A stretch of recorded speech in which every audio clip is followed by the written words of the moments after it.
Welcome to another exciting edition of Day 4 with the man Frank SCALISH back from the Bass Fishing Hall of Fame, and I'm trying to do 9 things at once. I know you are. I'm watching you laughing because I can't do one thing at once. Yeah, I got a bunch of stuff going on over here, Frank. We got a bunch of stuff for the show. I could potentially see this being one of the best Day 4s in history, but like I said, 10 things at once right now. I'm laughing because I can barely get my computer turned on. Well, I've got a system, and then I'm running the PC with the dual screens and all sorts of stuff over here. And one of the joys is every once in a while you'll just turn your computer on, and it'll say like, "Hey, we're doing a reboot." Yeah, we're doing an upgrade. Yeah, so we got through it. We got everything good to go. So let's lay out the show. All right. We've got a drop. We've got a recap. We've got fishing trip information, and we have a SCALISH related tournament announcement. Very good. Very good. Very good syllabus, Matt. I should have written that down. Okay, we'll go with it in order right here. Okay, so today is the day of the brand new signature series first drop. That snuck up on me, Frank. I'm not gonna lie. Me too. Me too. I was all of a sudden it was here, and I'm glad it's here because I have some really cool colors in there and some fun stuff. Like today's really a fun color. I designed it with October in mind. Should we do it? I have the original. Yeah, let's do it. It's October, so we are focusing on, how do I say this politically correct? Apparently we're going for trendy East Coast college girls. Aren't they the ones that love pumpkin spice? Pumpkin spice, baby. The pumpkin spice color is coming out in the Norman Fat Boy. It is out right now. Here's the color. It was designed specifically with October in mind. A little pumpkin action. The pumpkin. That's so freaking cool. And that's sweet. And then if you scratch, it's a scratch. It's a scratch and sniff, right? Yeah. With all the familiar colors of fall or flavors of fall. 100%. If that's what you say, Matt, that's what it is. But so I designed it kind of like a pumpkin, a carved pumpkin. So you got the candle behind the eyes. You have the lighter interior of the pumpkin. You have the actual pumpkin color itself. This bait is really cool. I did it last year. I actually did this. I'll tell you when I did it. I have it on here. Okay. I did it October 10th of 2024 because everybody was making a big deal about pumpkin spice, all the coffee companies, the ice cream companies, the beer companies. And I'm like, I'm not being left out of this party. I'm doing pumpkin spice. And so this thing's been sitting for a year, waiting for this day, which is great. Let me X out of some of these screens here because I was trying to take care of some other business that was unrelated to lure. Like I said, I got a million things dropping right now, dude. It's nuts. So I leave this afternoon. My buddy Adam Bartuzik from the Crappie Chronicles is getting married tomorrow. My truck was in the shop for a new. Whatever, what was wrong with it? A lifter? Yeah. And so I'm in a Daewoo Lanos or a Hyundai. I'm in something that's the tiniest car I've ever seen in my life. So I had to get an Uber, the only Uber in the entire town, to pick up that car. But I also have to get packed because Matt Steffan and I are doing our In Fisherman Master Angler Quest on that Sunday through Thursday. Then CTL launches the following week, along with the Fishing Chaos BTL in St. Jude tournament. And then 6 days after that, I get married. And then the next day we go on a 5-day honeymoon, and then I come back anyway. So it's all good things, Frank. So in other words, you're not gonna be sitting still for 3 weeks a month. Correct. Yeah, you're gonna be gone. But here we go. There it is. It just dropped. That's why we kind of wanted to show this, because it literally dropped. Now, $9.49, the Frank Scalish, the pumpkin spice that you just showed, limited run. We're back into the year where a lot of people can't fish, but they can spend money for the times that they plan on fishing. You could spend less money if you use capital BTL25 at checkout, 15% off of all regularly priced items. So 100%. that's that. Is there a video on this one? I don't see a video. No video. Kind of crept up on us. As usual, I was 100% unprepared. Dude, that is a phenomenal bait right there. So a little bit of crawfish. So it's like a mixture of warmouth elements, bluegill elements, crawfish elements. I've never seen one this color, to be quite honest. Yeah, it's a cool color, and honestly, if you're gonna fish the thing, I think it'd fish like crazy in the spring, the cold water months, and in the fall on the drawdown lakes. When they draw down the lakes, all right, here's what happens up here. We have some lakes that are just rocky lakes. Okay, there's no grass in them, 100% pure structure, rock oriented. Yep. So when they start to drop the water level, all the crayfish that are in the shallow flat rock, they start to come out and go down with the water. So all of a sudden you have where these crayfish are spread out on these shallow flats. Now all of a sudden they're all getting concentrated and they're dropping off into the first break off the flat. It can be an astronomical time of year, especially for square bills, when you hit it right when they're drawing the lake down, because that's when all the crayfish start backing out. Once the lake's been down for a while, they settle into the new environment and they're not concentrated as much. It's a really unique event that happens. And the coolest thing with crayfish that I found was one time I was steelhead fishing, of all things. And it was late November. We had about 1.5 feet of snow on the ground, and I was walking across a flat shale. It's basically this river. There's a flat shale shelf, and then right on the edge of the shale where it was softer, the water grooved what we call plunge holes. So it'll be knee deep almost all the way across the river, and then you'll have a 6-foot hole and that just plunges right down where the water carved through it, right? So it was late November, a lot of snow. I'm steelhead fishing, and I'm having a tough time catching them. And I just was looking down at the shale because I didn't want to step in one of the holes. I was looking down at the shale, and there were hundreds and hundreds of crayfish on this shale flat. I don't know what they were eating, maybe the algae. I don't know what was going on, but I've never seen that many doing this at one time. And so I changed my fly pattern to an olive and brown articulated sculpin. Okay. And I literally roll cast it across the river to the second shale flat, so I could swing the sculpin over the plunge hole and let it roll off the edge of it. And I started mashing the steelhead, because whatever this crayfish migration was, or whatever they were doing, all the steelhead were keyed in on that.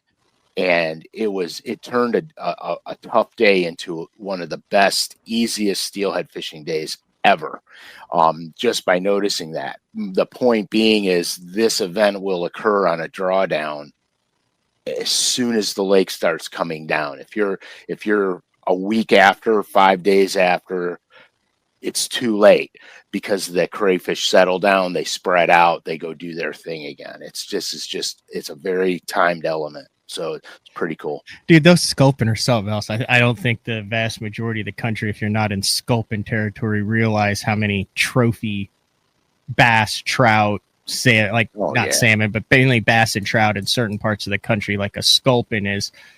is basically like a native goby, I guess would be the best way to describe it.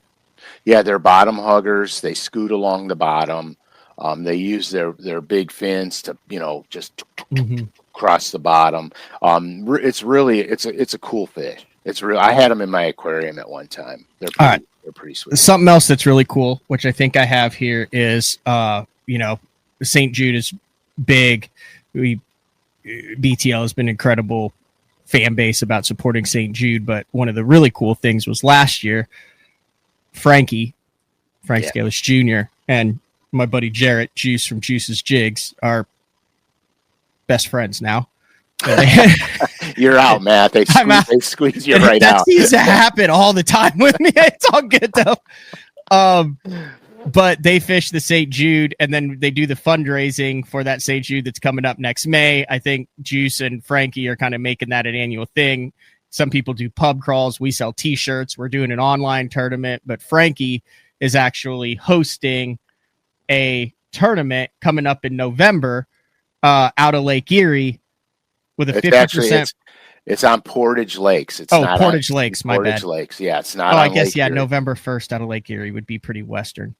Yeah, it'd be pretty western. But if you're in that area, and this all just dropped in the last couple days, you can get on Frank Scale. There's the contact info for him. You can also get on the on his Instagram, Facebook pages. There's a QR code for more information for registration to raise money for St. Jude Children's Research Hospital. Yeah, and the cool thing about the QR code is if you can't participate in the event, or you don't want to participate in the event, but you want to donate money, you could scan the QR code and do a small donation to help Juice and Frankie they won't have the first boat draw after your thing breaks, but to get them close in the top for boat draw.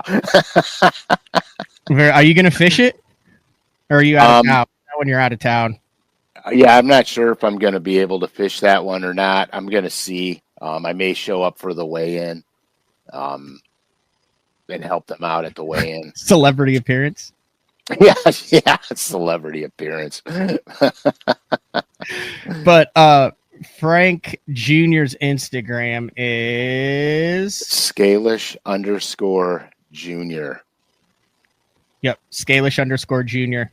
There's all the information for it right there that you can get on and look at on Instagram if you're in that area and want to help support St. Jude and get a little late tournament, probably the last tournament for a lot of guys. Yeah, it'll be. I'll be really honest with you. That lake, I know that lake well. That lake will fish like mad that time of year. Largemouth, smallmouth. Largemouth. There's no smallmouth in the place. It'll be a largemouth tournament, and it will fish. It's one of my favorite lakes in the cold. There's an idea from Nick. You should go MC it. Yeah, I emceed one event for Triton one time. It was so bad. What? It was so bad, dude. How did it go bad? I'm going to tell you guys this story, and I know it hardly matters anymore. It's so water under the pit. Anyway, there was a tournament on Kentucky Lake, and Triton asked me to go MC the event. So I said, yeah, no problem. I said, I'm going to bring my son, Frankie, with me. They're like, yeah, cool, bring him. It'll be great. So I get Frankie. We pack up. We haul across the country. We get to Kentucky Lake, and I got to MC this event, and it was sponsored by the radio station Froggy. And so I get there and I'm not nervous or anything. Frankie and I packed a couple of fishing rods. The hotel we stayed at had a big pond out back.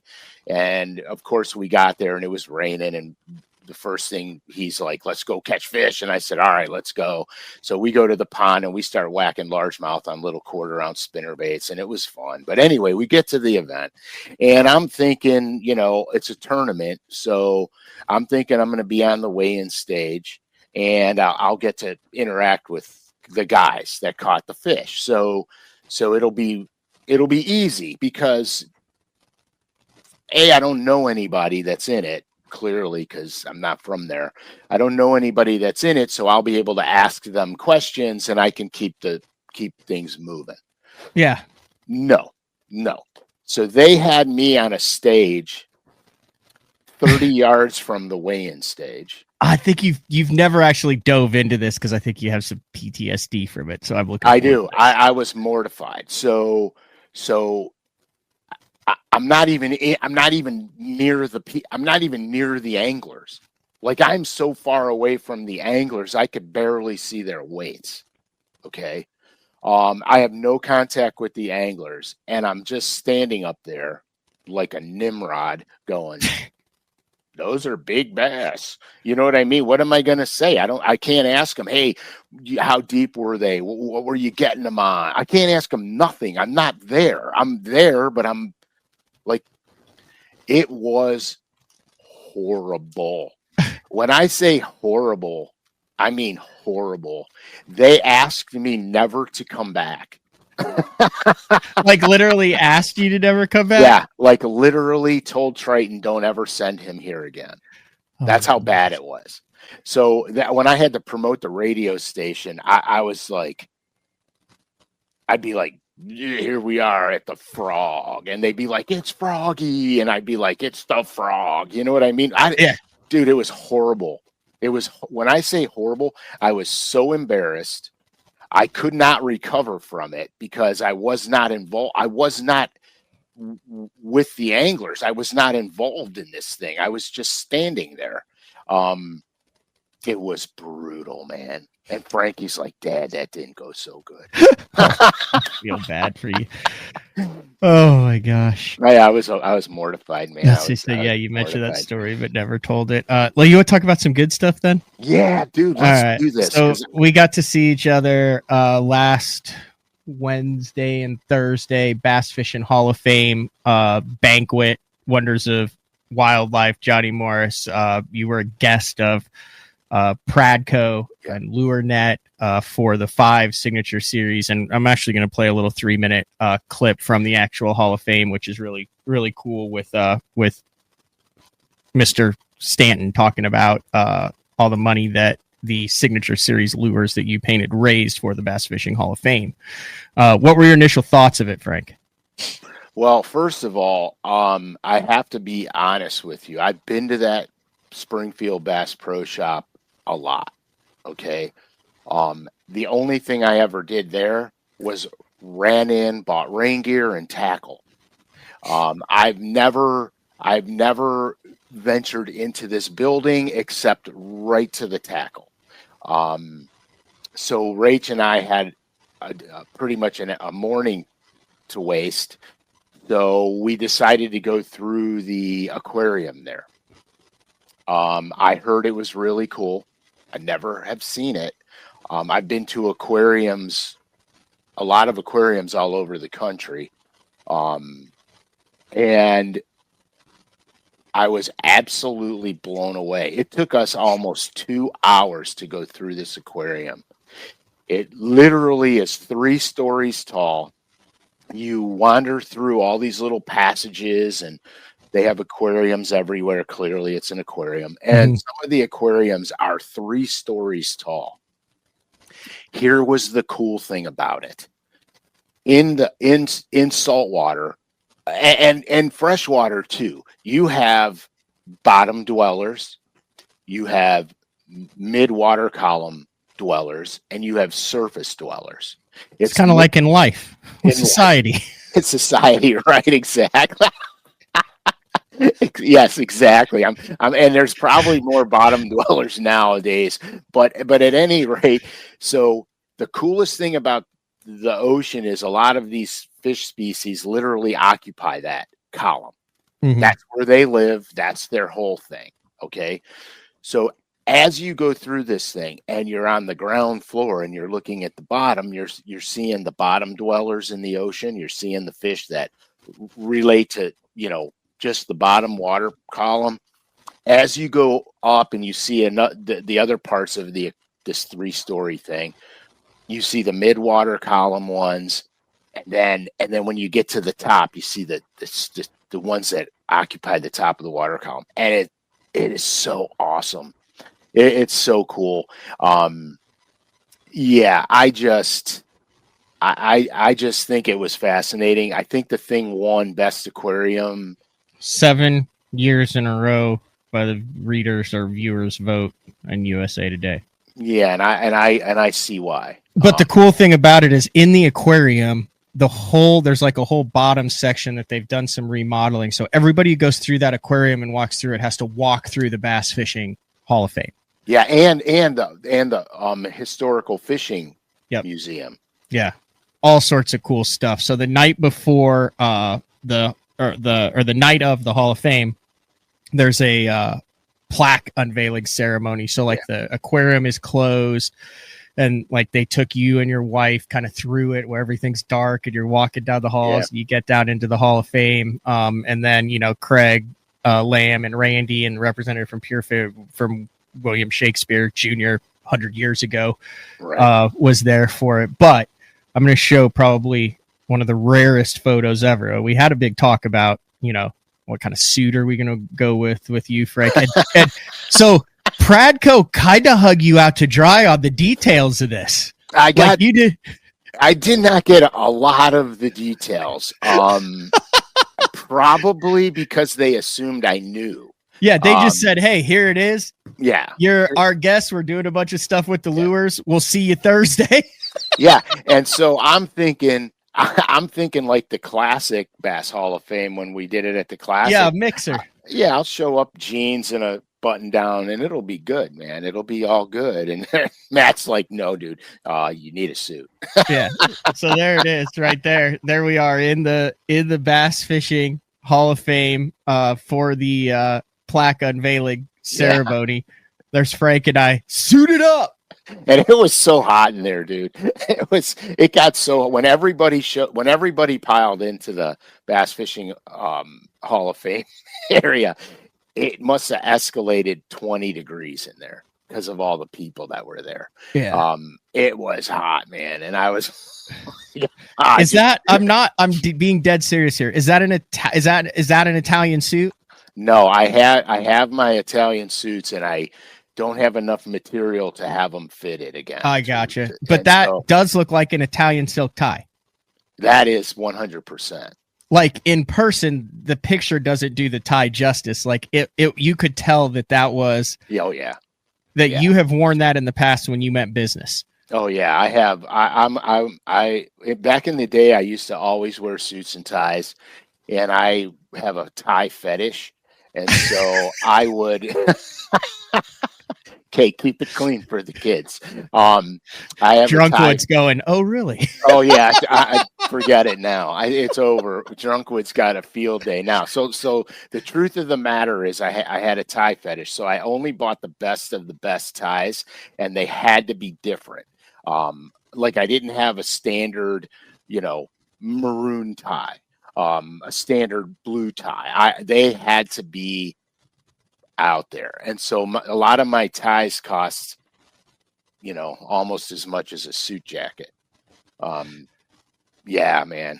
I love ties. I have the coolest tie collection. One of the cool things, if you look at the top left of that behind us, just a little nugget right here. You see the Bass Fishing Hall of Fame big logo up on the wall up there, and then the red jacket. If you look just to the left of that jacket, that is actually Harold Allen, who is inducted into the Hall of Fame.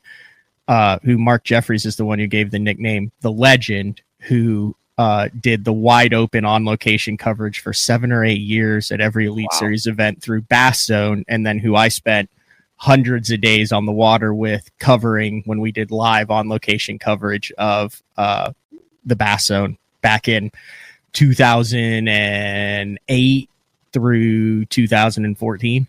Yeah, I've had the opportunity to hang out with Harold, and he was one of the funniest people on earth. Yeah. So one of the other cool things is, those signature series baits that raise money for the Hall of Fame. One of the biggest fundraisers for it this year was a check that Pradco was able to present to the Hall of Fame there in front of the 300 people. It's about a 2.5 minute clip, but I've got it queued up, and I think I want to run kind of that. I think I got the audio queued up. to where we have it right here, so we'll see as long as we can hear it. Yeah, here we go. Thanks, Dave. You hear that, So, Frank? Yeah. To celebrate the Hall of Fame this year, Pradco worked with some members of the first class of the Hall of Fame 25 years ago. And we're going to recognize Bobby Murray, Larry Nixon, Rick Clunn, and Roland Martin, who are here, and then Bill Dance, who is not here. Those 5 gentlemen lent their names to a lure program, and they work with master lure designer Frank SCALISH. Frank, raise your hand. He's here with his wife Rachel from Ohio. Y'all come on up here with the check, guys. And I want to invite John Mazurkiewicz, president of the Bass Fishing Hall of Fame, to come up. Got Chad Warner, our VP of brand management, and Heather Chaffin, our VP of people and culture. And we have the John Mazurkiewicz, who's been our president for the last 7 years. This is his last banquet as president, so please give him a big hand. I thought it was made out to me. So congratulations, Bass Fishing Hall of Fame. This $22,500 goes directly to the Bass Fishing Hall of Fame for things like the WOW, for scholarships, for fish habitat, however Barbara Bowman and the board decides to use it. So congratulations. So There you go. Perfect. Yeah, that's a pretty cool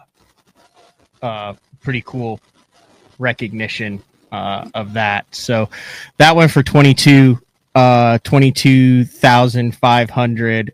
And then one of the cool things that I was able to do was I ordered 2 of the top waters, and I happened where I was sitting, I was kind of helping run some. We'll get to that in a minute. I was helping run some stuff. Speaking of which, so I got the Roland Martin spook right there with the autograph, and I had not met Roland Martin since I was 13 years old. That was the last time that I had met him, at the Bassmaster Classic when I was there for casting kids. But I had a silver and a gold Sharpie, and I went there with a mission. Now, I'm not an autograph seeker, since it is my job to be in the industry, but there are certain moments where You have to take advantage of it. you take advantage of it. Yeah. So I was able to get the Frank Scalish painted Super Spook, and then I actually got Roland Martin to sign the top of it. How sick is that? So that's a bait that you designed for the Hall of Fame that I'm a member of the board on, and then Roland Martin signed that bait. That's really cool. But one of the coolest was after they'd taken a picture of all of the Hall of Famers. I should have had that photo. I can have that photo pulled up here in a second. But I got the Rick Clunn, the one that everybody's wanting to throw, and I had him sign it in gold. Yeah, that's money, dude. And I'm going to make my own shadow box out of that. So it was freaking so cool. It was so cool to see those guys there, you know, the Larry Nixon and Murray and Roland and Rick. It was a really, really cool moment. And I would imagine kind of a little bit full circle for you too, like somewhere where you probably didn't see yourself 5 years ago being there doing that. No, dude, I didn't see myself doing a podcast either. Yeah. So this is one of the coolest photos, and I'm going to frame it there. That's us at the banquet afterwards. That's you holding that lure that you designed that he had just signed. And there is the legend himself, Rick Clunn. I have to be honest with you. Clunn is very stoic. He knows his accomplishments. But he's very humble. He's a very unique individual. He's very unique for sure. But you know, I got to meet the Murray brothers, Bobby and Billy, and the funniest thing on earth is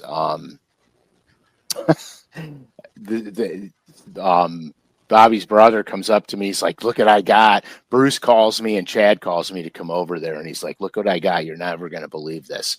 And he reaches in his suit pocket and he pulls out the very first original hand-carved Big O.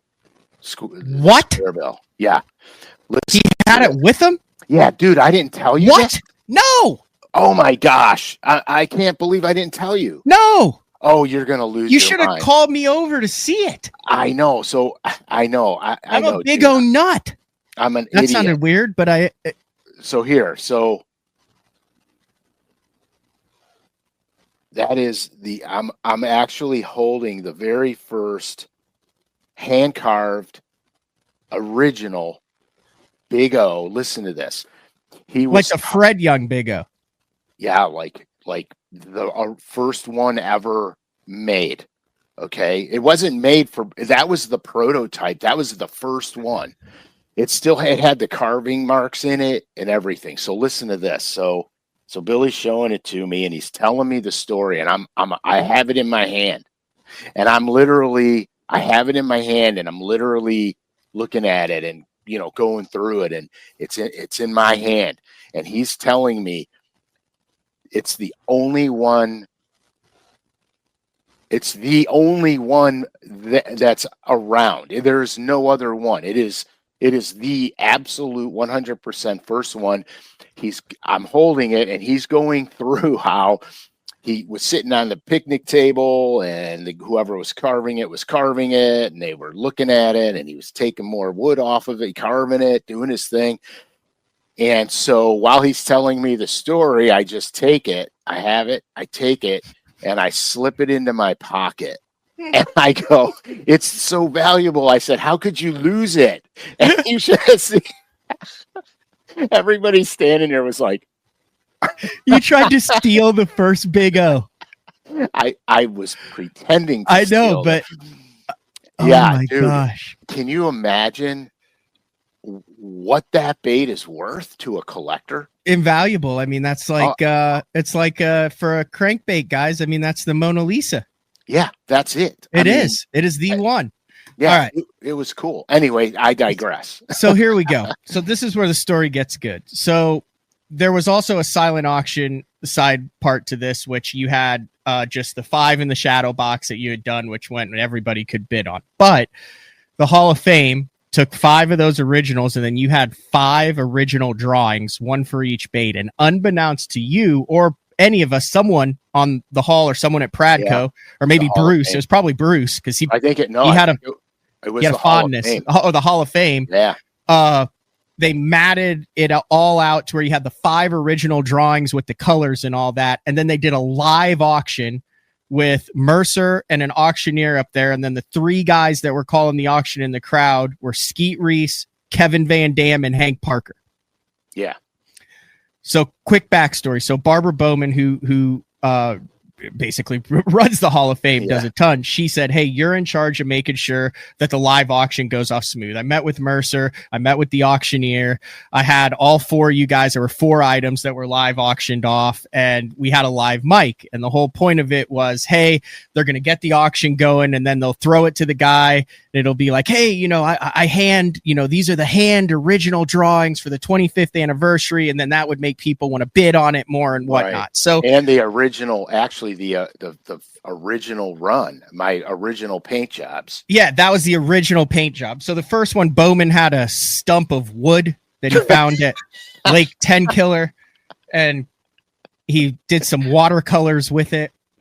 Anyway, he's on the mic, so they're auctioning it off, and Brandon Polinick is actually walking around showing it off and stuff like that, right? So Bowman's in the back, and there's, oh, Steve Bow, oh yeah, I found this piece of wood, it's invaluable, blah blah blah, all good, everything's good. So you're up second.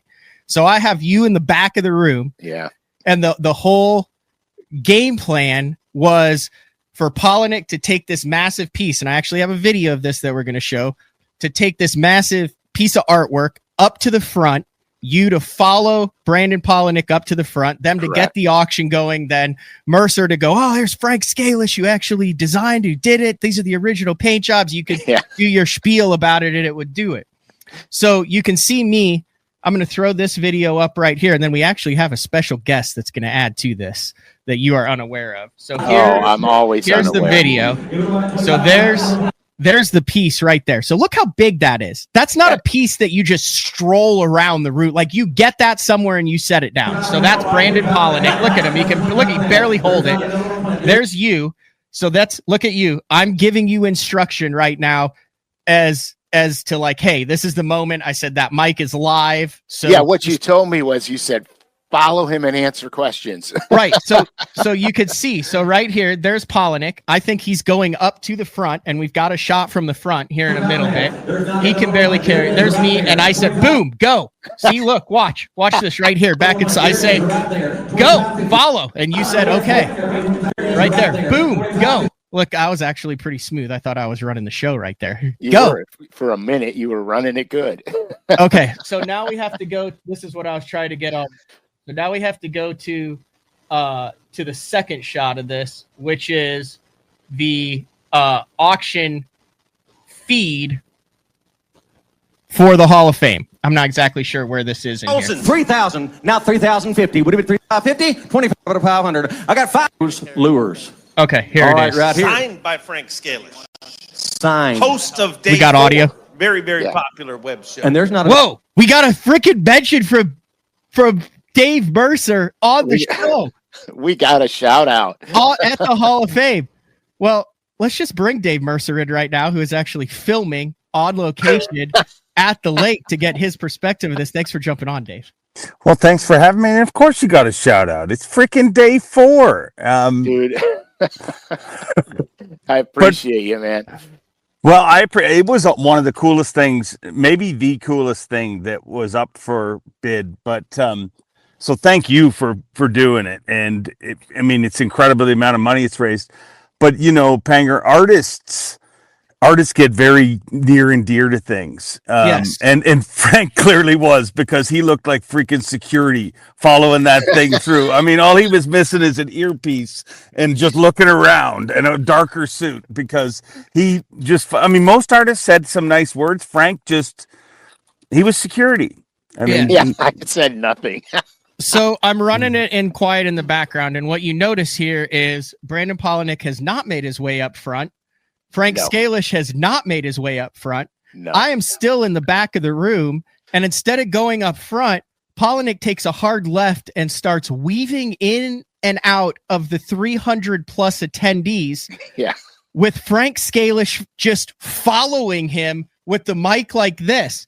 Now it's kind of dark out here, and if you watch Dave, and I've been doing it, you're going to see here in a second. Look at Dave looking at the back of the room right here, with a perplexed look on his face. I am in the back of the room, and I am waving my hands, and right now, that's when you notice that I was trying to tell you something, right, Dave? I had no idea what you were trying to say, but it's like the world's worst game of charades, and I had no idea. I knew you were trying something to me, but I had no idea what it was. So there he's like, I don't know what he's saying right there, but something's going on. So what you're going to see here in a brief moment, and they're going to pan out, hopefully I can get this. That is so funny. Is there's a bidding war going on right now. And Frank, for the last 4 minutes here, has just been following Brandon Polinick. That Mercer still tried to figure. Look at him. He's looking at me, tried to figure out what in the hell I'm saying. And I'm saying, that's Frank. I'm saying, that's Frank. He's got the mic. That's Frank. And this thing is skyrocketing up to $4,000 plus. And there's 3 times here. Let's see if we got all. Like this, 4,100 but 4,100. You're creating a legacy. 4,100. What do you mean 4,100? 4,100 but 4,100. Watch this. Watch. 4,100. 4,100. 4,100 last call. Just 4,100 all brief. 35, 50. 4,100. You'll see Frank's head. 4,100 Here last comes call. Polinick. 4,100 all done. 4,100. 4,100. Sold it $4,000 right back here. Hey. 3,600 but 3,600. Okay, we got to watch this. You said 4,000. 4,000. Anyway, All you see on the 4,000, feed now is Frank's 4,100. head Would have been getting 41, followed around by 4,100, Brandon 41, Pollock. 41. Don't shake your head like this. Shake your head like this. 4,100, 4,100. You're creating a legacy. 4,100. Would have been 4,100. No. 4,100, 4,100. Right. 4,100, 4,100. There. 4,100. Head. 4,100. See the head 4,100 last following? call. 40. That's Frank just following all the way Uh-oh. around. Mercer just got a call. Oh, But no. He'll be back. He'll be back. Me and you talk about doing the shows and doing the public stuff and all that. And I think we both suffer from like crowd anxiety. I'm not going to say that I am not. And I felt so bad, Frank, because I literally set you out To the dogs. I set you out to the dogs, and you never got a chance to say because the bidding went up so fast. Yeah. The plaque didn't get to go up front, but we had a good laugh about it afterwards. Oh, it was hilarious. Well, the thing is once the auction started on that piece, there was in the beginning there was like 3 or 4 people going for it, and I think towards the end it wound up to be 2 or 3 people going for it. And here's the crazy thing. The bidding was going so fast that at that point in time, I'm like, I'm not going to stop the momentum. So I'm not going to say a word. Yeah. Because if I cut into it, I could kill the whole whatever, you know? Yeah. The vibe, the momentum. Yeah. So Dave, I gotta tell you something, Dave.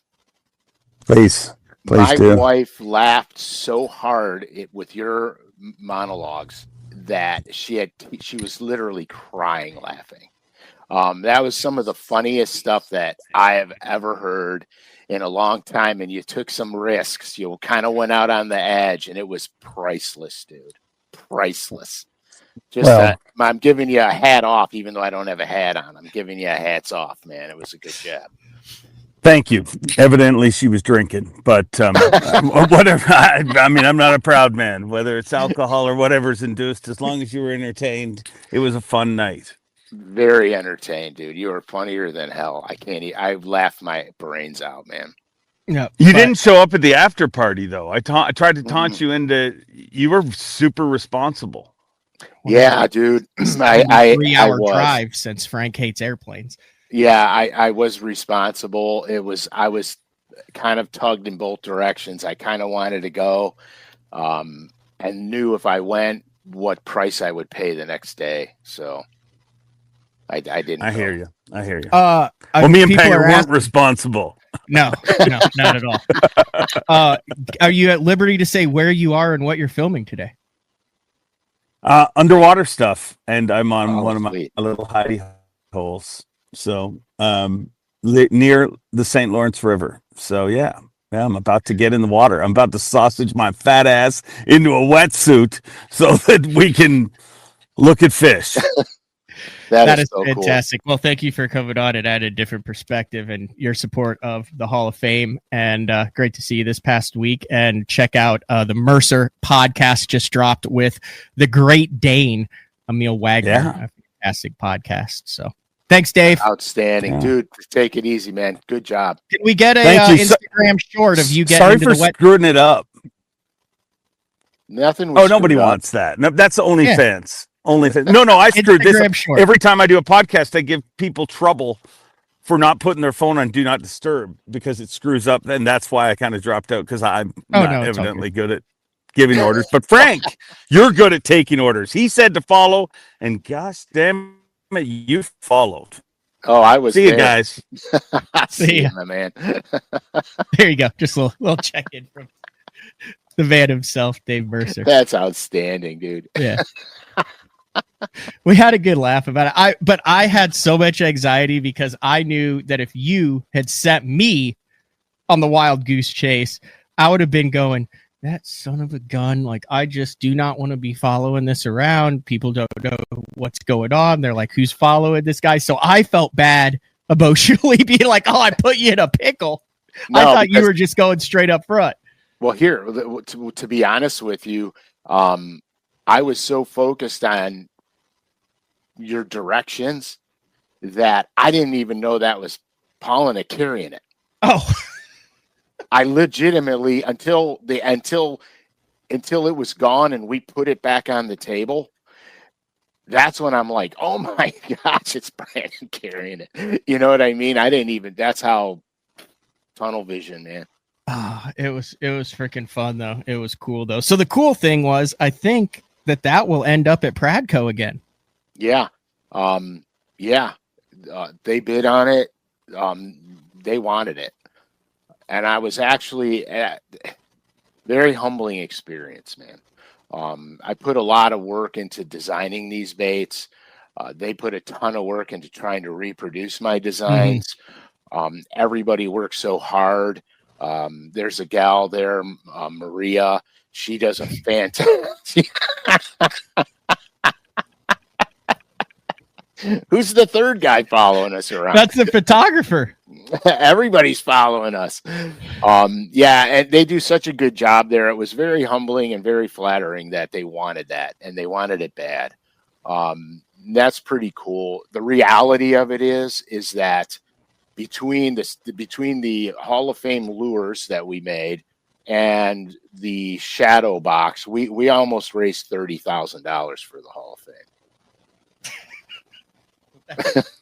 That is fantastic, man. That is fantastic, and it's cool. Like I said, we don't get to hang out very often, so it was cool. I saw you at the President's tailgate in the southeast corner of the Hilton parking lot, and that's the first time Rach and Courtney ever met. Yeah, no, it was cool, but it was awesome to see Skeet roll up and be like, "Oh, holy cow, Frank Scalish," and to see Kevin roll up and be like, "What the hell are you doing here?" Giving you a hard time, and kind of all the old school guys. So hopefully you can make it a yearly deal. Yeah, we're working on it. I'm actually, to be honest with you, and I don't know if the cat's out of the bag or I'm going to let it out. I'm working on baits for next year, Hall of Fame right now as we speak. I've got 2 of the illustrations done. I think I'm doing 4 next year, and I got 2 more to do illustration wise, and then I'll get the baits next week, and I'll have to apply color and get them in because it takes a long time to get them made and produced and sold.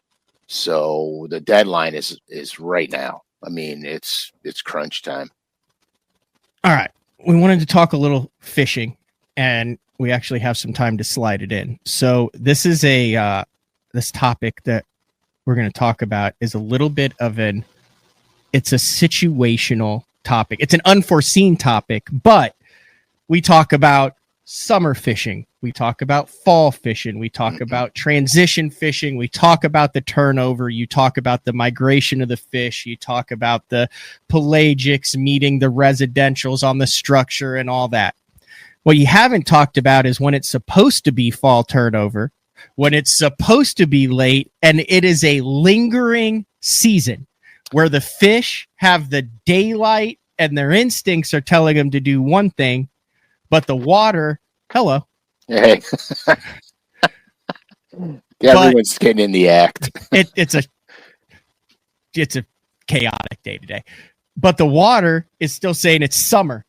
The graph of the information is still saying there's a thermocline. The bait is still acting like it's summer. So let's touch on what a lot of the country is focusing on that I know you have really kind of dove into over the past couple weeks, which is lingering seasons. Did just put the claws right in their back? Yeah, because this cat loves me and I'm happy about it. But it has to be near me all the time, no matter what. So to the point where when I'm making lures, I have to have another chair next to me so she could sit in the chair next to me. Lovely. Yeah. So I've been pulling my hair out clearly over this. Where I live, once we get to decrease in water temperatures, the lakes flip. About a week and a half goes by and everything is off the chart. It's fishing. It is pure 100% game on fishing. This year, the water temperatures dropped, then they went back up. A couple of the lakes turned, most of them haven't turned. And it's like, it was mind blowing. I mean, when Troy came down here, we caught a lot of bass. but we didn't catch giants. We had one day where we caught a few good ones. We didn't catch giants. We were catching them doing a little bit of everything. We encountered a moon phase. It was crazy. So I hadn't fished since he left. So for what, about a week and a half, almost 2 weeks. I went yesterday for the first time. The lake I chose hadn't flipped yet. The thermocline was hardcore in 22 feet of water, and it was so prevalent. When was the last time you saw a thermocline in Ohio, Frank? In October?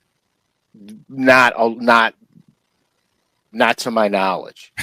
Okay, normally they flip, and then our fall fishing goes bonanza, and so that's what I was expecting. And I went out, and when I was idling off the boat ramp, I went, "What?" You know what I mean? I was like, "What?" That is so. It was so hard to find, and the coolest thing, I will say, the coolest thing was the bait fish. Some of them were plastered right on top of the thermocline where they normally ball up real nice and big. They were literally flat on the thermocline, and they came up almost like a triangle off of it. It was so unique. So I saw that in Oklahoma this year a ton, where you were catching bass that it appeared to be as though they were using the thermocline as an ambush point. Yeah, almost like a structural element, 100%, 100%. So I see the thermocline. So I'm like, okay, there's bait fish shallow too. There was bait fish all over this place. There was bait fish shallow too. So I went shallow, and I started throwing a spook around, because normally in the fall, your topwater gamble in the morning will pay off, and it will pay off with big dividends. So I'm rifling a spook around, and I got nothing. I'm not even getting one to like roll on the damn thing. But when I'm working the spook, I could see bait fish skipping. So I'm like, what's going on? So I pick up a chatterbait, throw the chatterbait out there. We're getting close. So during the beaver moon, do we all got to go meet at Buc-ee's? So at any rate, so I pick up a chatterbait. I catch a couple on a chatterbait. I'm like, okay, I can do this. I know they're going to be chasing baits. So I know we can do this. And I go down, and I'm barely catch another one on it. I'm like, what gives, man? So I get on the break line from 8 to 12 feet, and I start throwing a Norman DD22 and a Norman Deep Little N in my color Envy that I painted. And I start catching fish, and I'm like, all right, I can do this. This is easy peasy, and I'm not catching any big ones. So I'm like, man, what am I missing? So I pull out the flipping stick, and I go, I better keep them honest. I got to go start flipping grass, wood, docks, whatever's around. I got to start flipping it, because what if they're shallow? So I go in there, I get one good one on, and it gets boogered up in all the grass, and I'm trying to pull it out of the grass, and the fish comes off. So I don't even know how big was. All I know is when he bit and I loaded up on him, it wasn't, a 2-pounder. So I'm like, oh my God, I got to go through all this crap, and I got to go flipping, because I might be missing something. So I go retrace all my steps again, and I go through the whole thing again. And no, I can't catch another one on flipping. Everything came on crankbaits. 90% of the bass came on crankbaits, no big ones. A handful came on a chatterbait, no big ones. And so I said, I had about an hour left to fish, and I said, I'm going to go deep, and I'm just going to go start live scoping. Like, not the way I live scope, but the way Matt live scopes. Yeah, look to see if they're in a more of a fall transition where they're already out just chasing bait. Right. So I go out, and I'm going over the abyss, and I'm doing all the things, and There's bait everywhere. Plastered to the freaking thermocline halfway up the water column, but I'm not seeing anything floating around it. I'm not seeing the bait give you the arc where there's a couple of bass underneath it. I'm not seeing none of it. I wound up getting a couple traditionally scoping, but they were, in all honesty, they were relating to the bottom structure and not the bait fish, and it blew me away. And I got off the water and I was very frustrated, even though I'm starting to figure something out. But I was very frustrated because I have been on big fish all year. And that was my goal, was to target big ones. And the last 4 times out, it has been so hit or miss on the big giant ones that it's literally got me spinning out a little bit. This time of year, I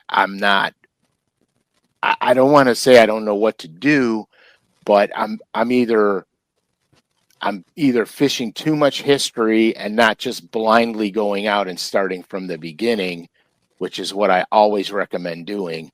But my time frame was so short yesterday that I just had to fish history, and the only time I just didn't was the last hour of the day, and then I was punching myself in the forehead because originally when I went out there, I was going to do nothing but chase bait, and I didn't because it was so windy that I took an easy way out, and I was very mad at myself for doing that. Very mad.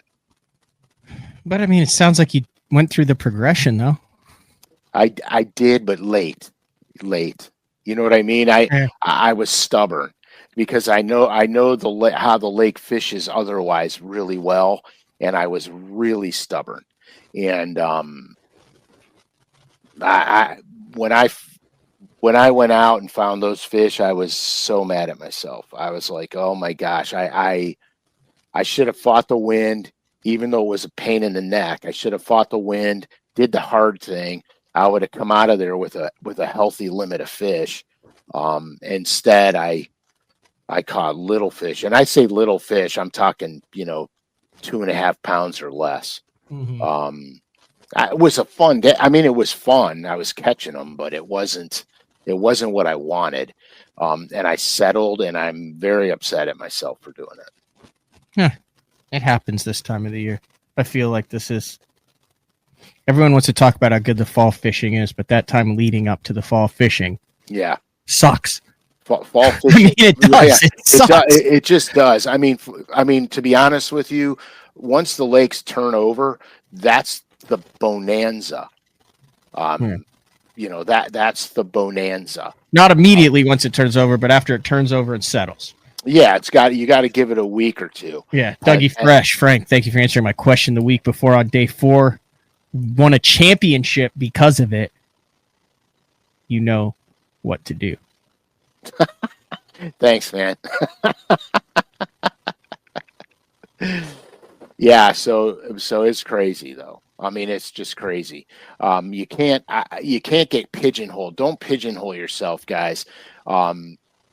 I've done it the last 3 times out, and I don't know if it's because I got complacent and lazy, or if it's because I was so sure that I was going to be right on the money, because normally I went through all my photos here. I went through all of my photos for the last 4 or 5 years.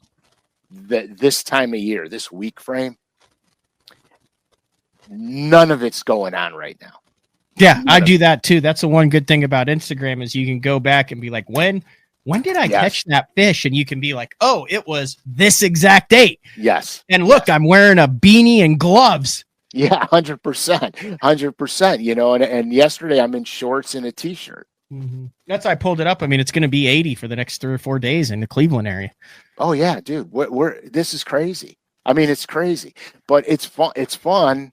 But if you talk to Frankie, he'll tell you I had one foot in the shrink's office because I was like, I'm driving home and I'm like, I'm talking to him and I'm like, what? You know what I mean? I knew better. You know what I mean? And it's like, there's nothing worse than beating yourself up after a day on the water. There's times where you just don't get bit, you suck, and it does not bother me because I feel like I went through my progression. My timing was off. I didn't get bit. Maybe I lost it. Like it just wasn't my day. And then there's other times where there's a bite out there. You fight internally with yourself. You try to go through the progression. You try to do the right thing. It just never gets settled in, and you get off the water, and it's just unsettling. Yeah, because that's exactly right. Like I did do the progressions. I did the shallow, the mid range, the edge lines. The first breaks, the second breaks. I went through the progression, but in the back of my head, I knew when I idled off the ramp and saw what I saw, I knew immediately what I should be doing, and it was really windy, and I just honestly, I'm like, man, I'm just gonna go catch largemouth and do my thing, and I'll just, I copped out, man. It is a cop out. It was a mental cop out. I'm mad at myself. It is. I think everybody just has bad days. I'm sure, if you play pickleball 5 days a week, there's going to be a day where you just can't pickle your ball. That's true. Except I have a saying, okay? Like I never say, oh my God, that lake fished tough, because there's going to be somebody that fished the same lake on the same day that goes, isn't this the greatest fishery on earth? So I never think the lake's tough. I think what happens is you don't make the right decisions and it becomes tough. And so I don't accept the excuse that the lake was fishing tough. And as an angler, that's a hard road to hoe, because you beat yourself up to death over it when you. Chuck said, "Do you ever get miffed that they always bite on the same old stuff, aka wacky rig, instead of something more fun?" No, I don't, because there's certain baits that just produce fish, and here every fishery has a nuance to it. Mm-hmm. Like I have a place that I could go and I can throw a Ned Dinger or a wacky rig and catch them, no matter what, and catch them. What I noticed is the size of the fish you're catching will change. If you stay with the true bait that always catches them, your size of fish will change. Where if you're there at the right time, you're catching giant ones doing it, and if you're there at the wrong time, you're catching a lot of smaller ones doing it. But every lake has nuances to them, and if you're fortunate enough to live by a lake and it's your local lake, you know what colors you need, you know what baits you need. And the only problem is the location. You just got to figure out the location. Like I've got lakes dialed in color wise. Where I live, I could literally, if I know I'm going to a specific lake, I could eliminate 3/4 of the colors out of my boat. I'm just like, just all I need is this color. You know what I mean? Soft plastic and hard bait wise. I'm debating how we work this in here. So, the beaver moon is a thing. It's a full beaver moon, and it's coming up in November. November what? It says, quote, watch for November's full beaver supermoon. It's a full beaver supermoon, not a full beaver moon, not a beaver supermoon. It's a full beaver supermoon. It is the Wednesday, November 5th at 5 a.m. It reaches its peak illumination of Wednesday, November 5th at 8:19 a.m. Now, I was going to suggest that we roll that into the October 30th show and we do a beaver moon celebration day but I will be in Jamaica. Outstanding. Yeah, we'll have to go over the days that you're going to be. So we might have to do a post beaver moon show.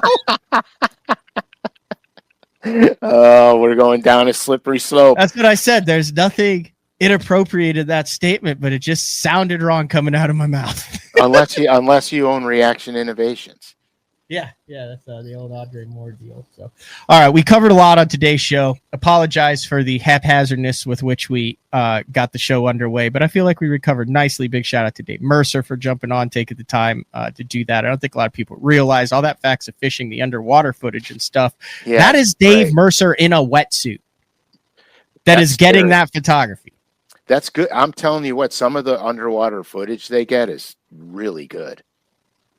Jeff is a Jeff is on Jeff's today. A big fan of the supermoon. Yes, we must celebrate the supermoon. Nothing like a beaver moon. Yeah, exactly. Pumpkin spice beaver. Trailer Rick. I think I dated her in high school. Halloween beaver sounds great. Okay, here we go. Here we go.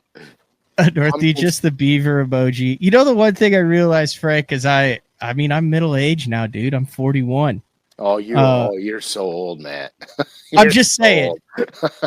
When I started this, 21, 22 years old, 40, you got everything together. You're so mature, all of that. The childish giggling surely will be past you by then. Are we though? I don't. Here we are 20 years later, giggling over a good moonlit beaver. Yeah. Laughing at a mammal. with 100 years of experience between us, and we can't act mature about a full beaver supermoon.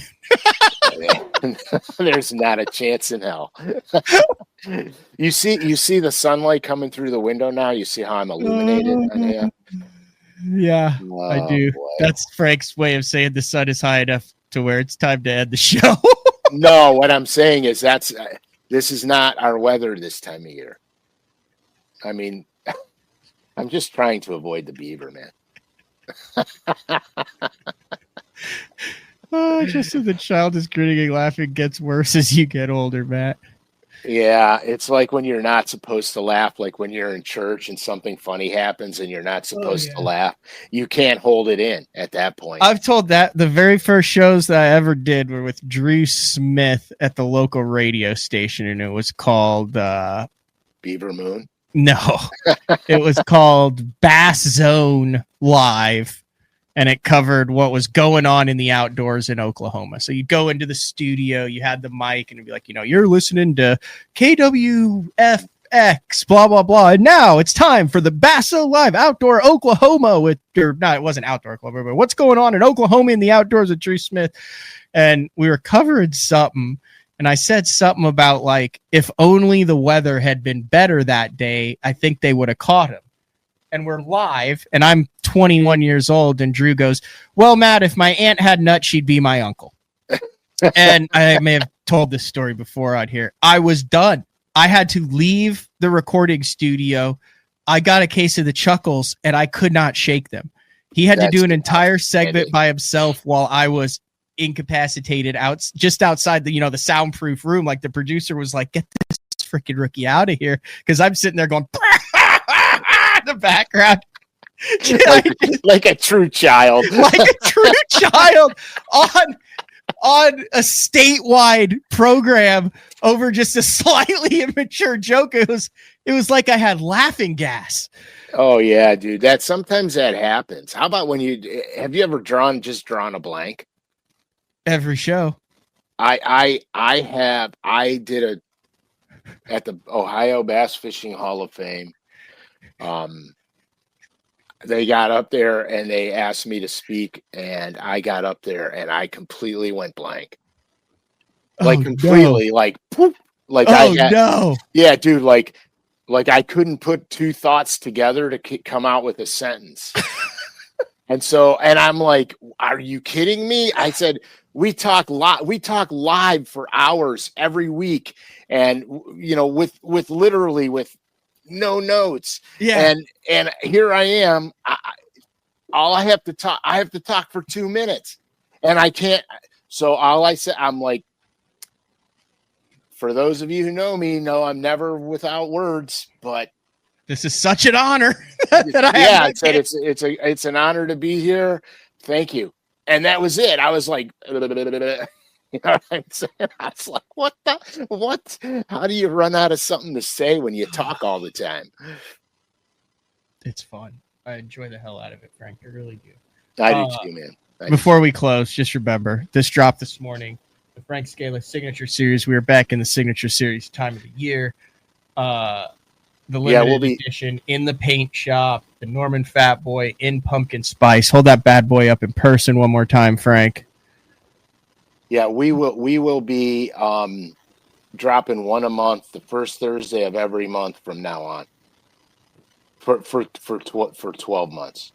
I got a lot of colors that are so they're so good. Love it. Next show, we could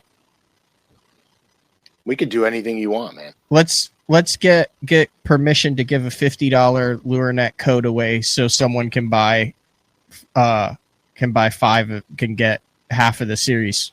No charge. All right. Let's do it. Here, Capital I'm going to get BTL 25. Capital BTL 25 to get 15% off of it. It's under $10 already anyway.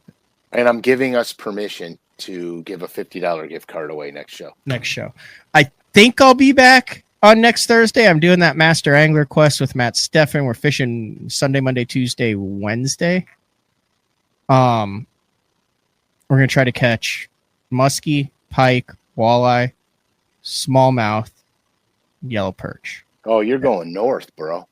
Yeah, Wisconsin, Minnesota. But they're doing it was the exact same thing. He called me and he's like, bro, it's water's freaking 75 degrees and it's 82 degrees here today. He's like, it's supposed to be 50 degrees and turnover was supposed to happen 3 weeks ago. Oh, yeah, 100%. 100%. Yeah, I had 70 plus water temperatures too. And I was like, all right, perfect. But that's okay. All right. Also a reminder, not related to Pradco Day 4 BTL or anything, but the St. Jude Casting for a Cause. That's Frank Jr.'s. If you're in that area, Portage Lakes, Ohio. Yeah, you got to help these Scalish guys. _Junior. You got to raise money for St. Jude and help Frankie and Juice raise money for the Dick Hiley St. Jude Bass Classic the first week of May, Wabasha, Minnesota. Yeah, you got to help these guys get a boat draw better than 50. Yeah. Last year, I know they weren't expecting it. And then when they saw their boat draw, they were like, whoa, that's such a late number. Oh, I'm going to have words with my friend Troy. We're having words. Yeah. He took so many pictures when he was here. I'm scared to death, dude. You looked at his phone and you were like, what? Dude, I had hair. Look at that hair. Look at that. Is that Italian? That is like Italian, man. What was the routine on that? Like, did that involve a blow dryer or a comb or what? Or did it just grow like that? It grew like that until it got really curly, and then it required a blow dryer, and then I just let it go. I said, I don't give a crap. And then I just comb it back. And the hell with it. But at one time, my hair was so curly at one time, I literally had an afro. Really? Yeah, and those pictures do not exist. Oh, I highly doubt that. I bet they do. Yeah. Yeah, don't be pressing. Don't press. I'm not.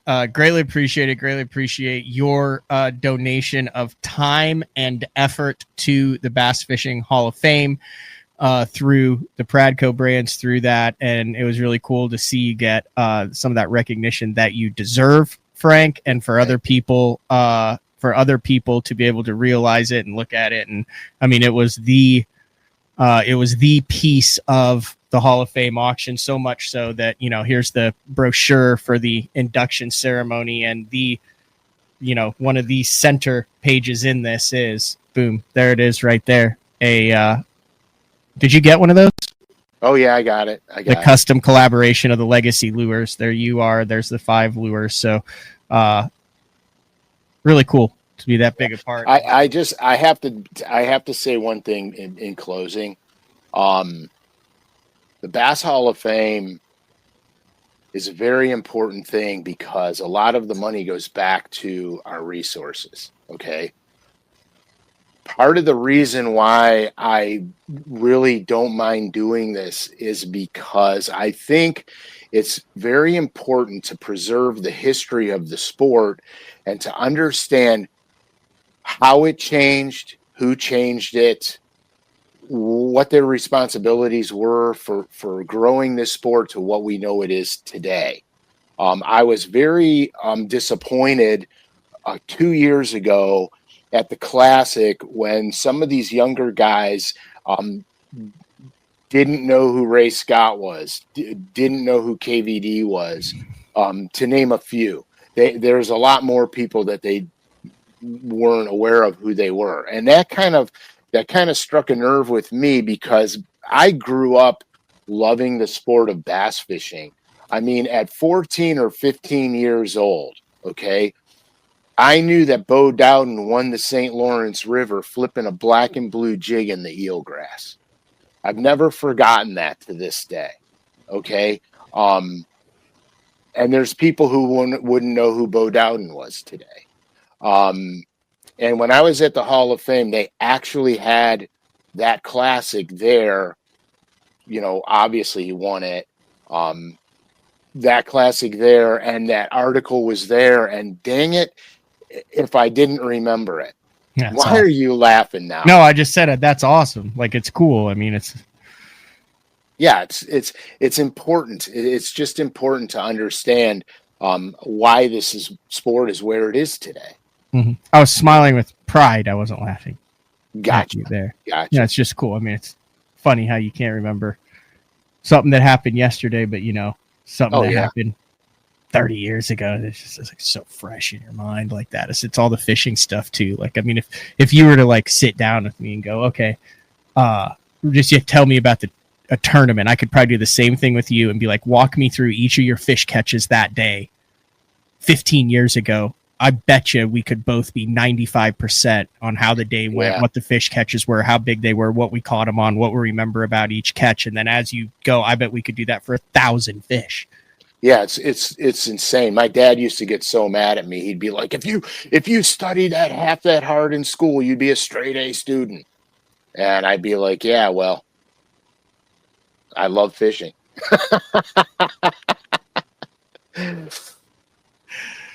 All right, let's cue up some music. You've got some late summer bass to catch. I've got a road trip to get on. So big shout out to Dave Mercer. Yeah, a lot of thanks today. Thank you to you, the time and effort. Thank you to LureNet, Pradco. Oh, yeah. A lot of what they're doing also is because of the support of the viewers and the listeners of Day 4 and the support of Frank on that. So you guys have a legitimately, like, so they talk about, like, they are aware. They're like, dude, that is the most passionate, best fan base and ever, viewer base around. Like I said, big shout out to Dave Mercer for jumping on for his support of the Hall of Fame and everything. And dude, he was so funny at the end. Yeah, no, he dialed it in, man. He brought his A game. He did. He was so funny. I mean, he was getting away with some jokes that were just hilarious. I was laughing so hard. Rachel loved him, man. Rachel Fantastic. loved him. All right, this has been another edition of Day 4 with the man Frank SCALISH. Talk to everyone later. See ya.